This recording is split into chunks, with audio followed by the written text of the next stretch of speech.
हस्तरेषा रेषेला आपण विषयावर बोलणार आहोत. शंख चक्र शुक्त चिन्ह. अंगठ्यावर लागून असलेल्या बोटाला तर्जनी म्हणतात. तर्जनीला गुरुचा बोट म्हणतात. या बोटाच्या तळाशी एक गुरुचा उंचवटा असतो. तर्जनीला लागून असलेल्या मोठं बोट यालाच मध्यमा म्हणतात. हेच शनीचे बोट.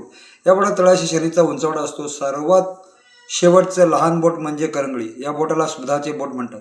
करंगळीच्या मध्य भागातील बोटाला अनामिका किंवा रवीचं बोट म्हणतात. या बोटाच्या तळाशी रवीचा उंचवटा असतो. आता प्रत्येक बोटाचे निरीक्षण करा. या बोटाच्या असलेल्या 8व्या रेषाच्या बोटाचे 3 भाग पडले असतात. प्रथम भागाला प्रथम पेर असं म्हणतात आणि तर्जनीच्या गुरुच्या बोटाच्या प्रथम पेर पहा, यावर गोलाकार रेषा आहेत.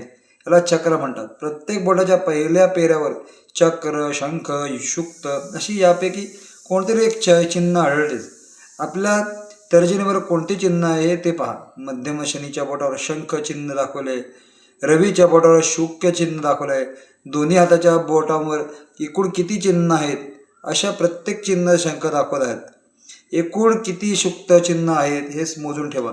आपल्या संख्येनुसार ठरणारे भविष्य पुढील खातून पाहू. उदाहरणार्थ या प्रकारचे चिन्ह येतात.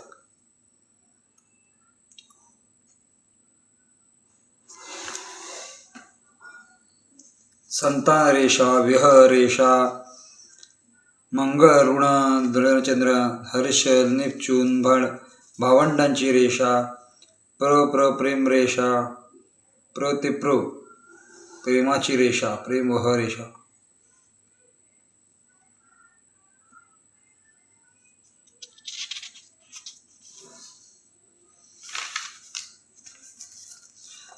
दाही बोटावर चक्र चिन्ह असणे अतिशय शुभ मानले जाते.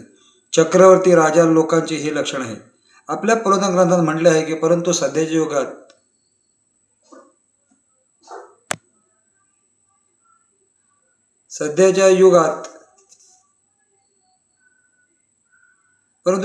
एखाद्या महत्वाचा पद अशा व्यक्तीस मिळणे प्रसिद्धी व अधिकार म्हणतात. आयुष्यात केव्हा ना केव्हा तरी अशी व्यक्ती उच्च पदाला जाते.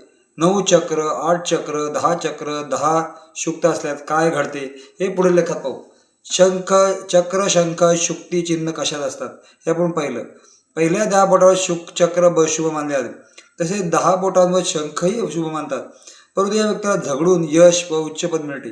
9 बोटावर चक्र असतात. माणसाला वयाच्या 35व्या वर्षानंतर चांगले दिवस येण्यास सुरुवात होते.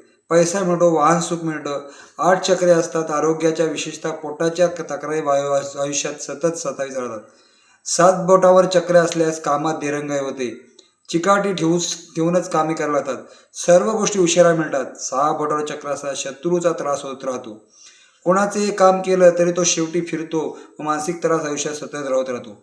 5 चक्रे असतात. सुख दुःख उलटून पालटून मिळत राहते. संमिश्र स्वरूपाच्या घटना घडतात. 10 किंवा 9 शंख असलेली माणसे आयुष्यात शेवटी अध्यात्माकडे वळतात. 8 चक्रे असलेले शंख असलेल्या लोकांना अपघाताचा धोका असतो. शुक्त चिन्ह हे जास्त लाभदायक असतात. तशीच ती हानिकारकही नसतात. तर्जनीवर चक्र असल्यास नोकरी धंद्यात, राजकारणात अधिकारी प्राप्त होतात. शंख असल्यास आध्यात्मिक क्षेत्रात प्रगती होते. चक्र असल्यास सांसारिक जीवनात तर सर्वांची जबाबदारी येऊन तो निभावण्यात आयुष्याचा बराच काळ जातो. रवीच्या बोटावर चक्र असल्यास शिक्षण होतं. बुद्धमत्ता उत्तम राहते. प्रसिद्धी कुठे ना कुठे मिळते. निर्णय योग्य होत असतात. परंतु पुढे करण्याची वृत्ती नसल्यामुळे बऱ्याचदा संधी घालवतात. अनामिका शंख असल्यास शिक्षणाचा थोडा अडथळे होते.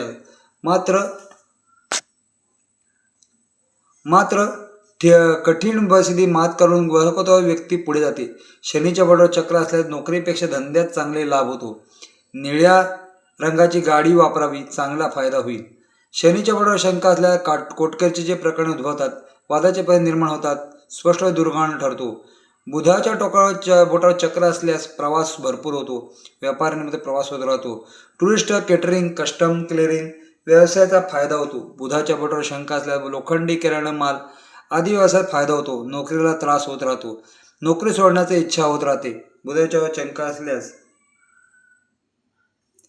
अंगठ्यावर चक्र असल्यास शृंगारी व्यक्तीची आवड राहते. विरोधलगी व्यक्तीबरोबर मैत्री करण्यास आवडते, त्याचपासून लाभ होतो. धंदा व्यवसायातील सहकार्य फलदायी ठरते. अंगठ्यावर शंका असल्यास प्रेम करणं अडचणी येतात.